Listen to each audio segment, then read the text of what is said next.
پاکستان کے شہر کوئٹہ میں جعفر ایکسپریس ٹرین کو فدائین حملے میں نشانہ بنایا گیا ہے۔ ریلوے ٹریک کے نزدیک ہونے والے اس زوردار دھماکے میں کم سے کم 23 افراد کے موقع پر ہی موت ہونے کی اطلاعات ہیں۔ بلوچ لبریشن آرمی کے مجید بریگیڈیئر کے ایک خودکش حملہ ور نے اتوار کی صبح پاکستان کے کوئٹہ میں چمن پھاٹک کے پاس کوئٹہ فوجی اہلکاروں کو لے جانے والی جعفر ایکسپریس ٹرین کو نشانہ بنایا ہے۔ یہ ایک ہولناک فدائین حملہ تھا۔ ریلوے ٹریک کے نزدیک ہونے والے زوردار دھماکے میں 23 افراد کے موقع پر ہی موت ہونے کی اطلاعات ہے۔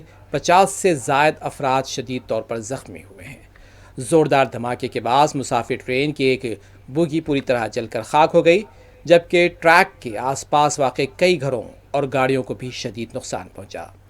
واقعے کی اطلاع ملتے ہی مقامی لوگ اور پولیس افسران فوری جائے وقوع پر جمع ہو گئے اور امداد اور ریسکیو کارروائیاں شروع کر دیں۔ سیکورٹی فورسز نے پورے متاثرہ علاقے کو گھیرے میں لے لیا ہے۔ زخمیوں کو فوری قریبی ہاسپٹل پہنچایا گیا ہے، جہاں کئی کی حالت تشویشناک بنی ہوئی ہے۔